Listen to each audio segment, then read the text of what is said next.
Hello, ഞാൻ ലിബില്ലി. അപ്പം ഞാനിന്നിപ്പോൾ നമ്മുടെ ദിലീപിൻ്റെ പടം പവി കെയർ ടേക്കർ സിനിമ കണ്ട് വന്നു. എനിക്ക് പടം അത്ര ഒരു ആവറേജ് ഫീലാണ് എനിക്ക് പടം തന്നത്. അതായത് ഫസ്റ്റ് ഹാഫ് ഒന്നും കോമഡി ഒന്നും വർക്കൗട്ടേ ആയില്ല എനിക്ക്. അതായത് എന്തോ ഒരു ലാഗ് പോലെയൊക്കെ തോന്നി. ഫസ്റ്റ് ഹാഫിലായപ്പോൾ ശരിക്കും വെറുപ്പിച്ചു. പിന്നെ സെക്കൻഡ് ഹാഫ് വന്നപ്പോൾ പടം ഒരു ഫ്ലോയിൽ അങ്ങോട്ട് പോകുന്നുണ്ട്. അതായത് കോമഡിയൊക്കെ സെക്കൻഡ് ഹാഫിൽ നന്നായിട്ട് ഇട്ടിട്ടുണ്ട്. പിന്നെ പടത്തിനെ കുറിച്ച് മെയിൻ കാര്യം പറയുകയാണെങ്കിൽ ഇതിൽ മറ്റേ ദിലീപിൻ്റെ ഇതിന് റിംഗ് മാസ്റ്റർ പടത്തിലെ പോലെ ഒരു പട്ടി ഇതിലുണ്ട്.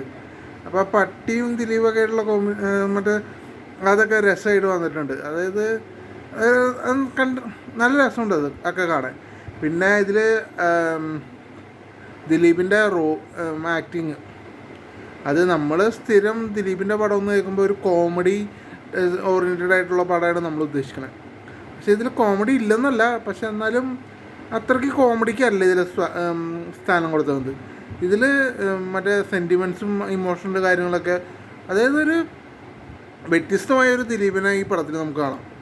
ഇപ്പോൾ ഇപ്പോൾ കേശു ആ പടമൊക്കെ, കേശു അല്ലല്ല, വോയിസ് ഓഫ് സത്യനാഥൻ, അതിലും ദിലീപിൻ്റെ ഒരു വ്യത്യസ്തമായ ഒരു റോളല്ലേ, അതേപോലത്തെ ഒരു റോളാണ് ഈ പവി കെയർ ടേക്കറിലും വന്നത്. പടം ഓവറോൾ എനിക്ക് വലുതായിട്ട് ഇഷ്ടപ്പെട്ടൊന്നുമില്ല. അതായത് ഫസ്റ്റ് ഹാഫ് ശരിക്കും വെറുപ്പിച്ചു, ഒരു ആവറേജ് ഫീല് അങ്ങനെ പറയാം. പക്ഷേ തിയേറ്ററിൽ കാണാനുള്ള മുതലുണ്ടോയെന്ന് വെച്ചാൽ ഫാമിലിക്കും യൂത്തിനൊക്കെ കയറി കാണാം. അതായത് ഫാമിലിക്ക് കയറാമെന്ന് ഉദ്ദേശിച്ചത് ഇതിൽ വൾഗറായിട്ടുള്ള ഒരു സീനോ അല്ലെങ്കിൽ അനാവശ്യമായ ഒരു ആക്ഷനോ അങ്ങനെ ഒരു സംഭവമില്ല. ശാന്തമായിട്ട് ഇരുന്ന് കാണാൻ പറ്റിയ ഒരു പടമാണ് പവിയുടെ കെയർ ടേക്കർ. അപ്പോൾ പിന്നെ പെർഫോമൻസിൻ്റെ കാര്യം പറഞ്ഞപ്പോൾ ദിലീപ് എങ്ങനെ ചെയ്തോ അതേപോലെ തന്നെ ഇതിൽ ജോണി ആൻ്റണി നല്ല രീതിയിൽ ചെയ്തിട്ടുണ്ട്.